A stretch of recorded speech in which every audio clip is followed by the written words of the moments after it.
God has invited us into his story, and he's saying, follow me, watch what I do, and come be a part of it with me.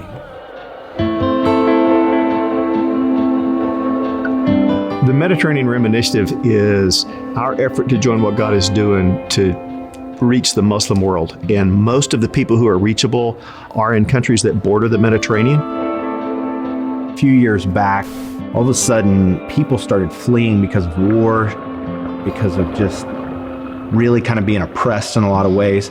They started fleeing to other parts of Europe. And whenever they got there, now all of a sudden, unreachables were in a reachable area. Just kind of the globalization and information began to rise up. You had more people asking questions, and so you kind of had the governments begin to open up. There's been virtually no impact of the gospel there for 1,400 years, and God has opened that up.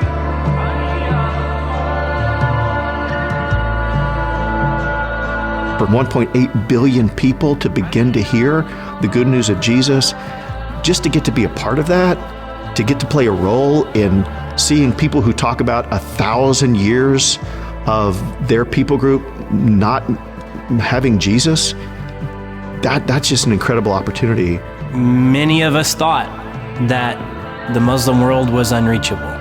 God began to say, more is possible than what you think is possible. I'm doing something that you may not recognize right now, but I want you to follow me.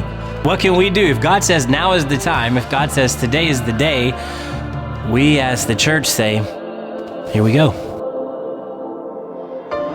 There was story after story of people saying, tell me who the man in white is.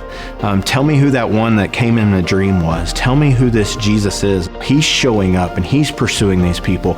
And so how do we join him in that journey? So it wasn't just a strategic, this makes sense. It was more of a supernatural, spiritual call of we've got to respond to this. I'm excited about going to the Mediterranean because of the powerful ways that God has been moving there, even in the midst of the most tragic situations, that God is showing up and offering peace and healing to people who are desperately in need of that.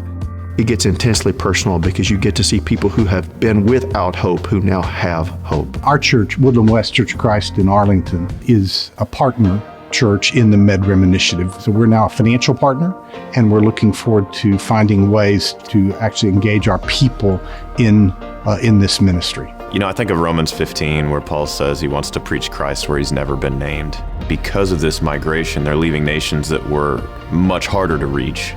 But, you know, coming into Europe and coming into different parts of the Med-Rim. It's a terrible tragedy, but it is also an opportunity for light to shine in dark places. We're not moving Western churches all over. We're actually seeing indigenously led churches that are worshiping Jesus.